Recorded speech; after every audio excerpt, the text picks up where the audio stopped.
work for Neurocrine, and he was indicted in the Ohio case. I don't know what's happening at Neurocrine with him or not.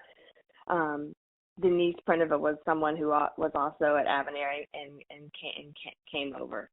But some of that's probably people who don't like her. I don't know how much she was or wasn't involved in any of the stuff that happened with Avanir and all the DOJ stuff. And I quite honestly don't know if all of that's even over with or not. I mean, someone told me the other day that that's just 2 states that have come forward. Like there's going to be more. So who knows with that sort of stuff. I mean, it's interesting, and it's something to watch out for when you see things on there, but I don't necessarily always think it's 100% true. Because I don't know if you've read any of them that are like that the company's glowing all the time. Right. No, I understand. Sure. It's like going to a restaurant. No, Yeah. Yeah. I mean, our assumption is on all these message boards, it's either disgruntled lunatics or the company writing nice things. So we don't pay too much attention to it. But, I think part of it is for us where, there's only so much you can see from the outside looking in and reading financials. So for us, it's important to get a good handle on the culture. Actually, I mean, that kind of leads me to another thing. I mean, who else should we speak to? I mean, particularly in, marketing, really top salespeople that you can think of. We want to speak to the key decision makers and, the people out there in the field to really get a sense for it because, there's some pretty big sales numbers that they've got to hit and, trying to get a better view on whether that can be done.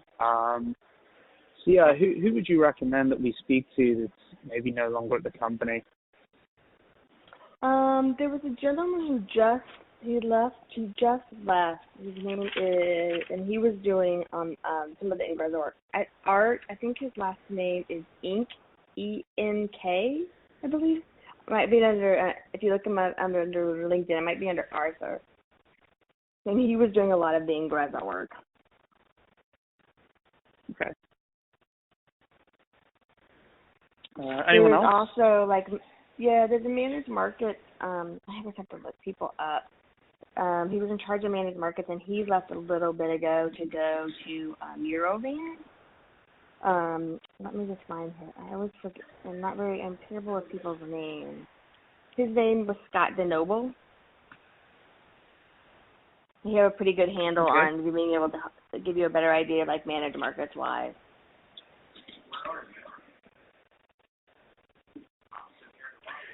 As far as key sales performers still at the company or people who are really, holding the power, who would that be in your view?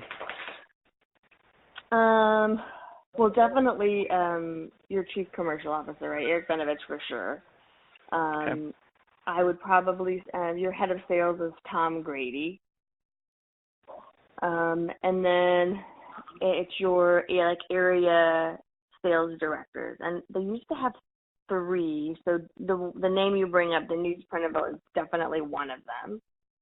And then there were 2 others. I have to look up their names that were kind of the area sales directors. But they're the ones who's really going to be driving everything.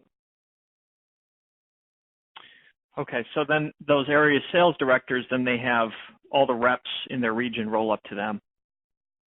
So the area sales directors will have the regional managers, and then managers will have the reps going up to them. I see.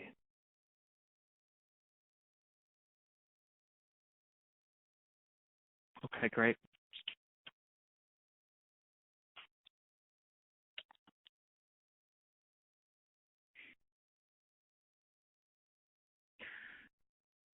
Well, I really appreciate your time today. It was very interesting discussion, so thank you.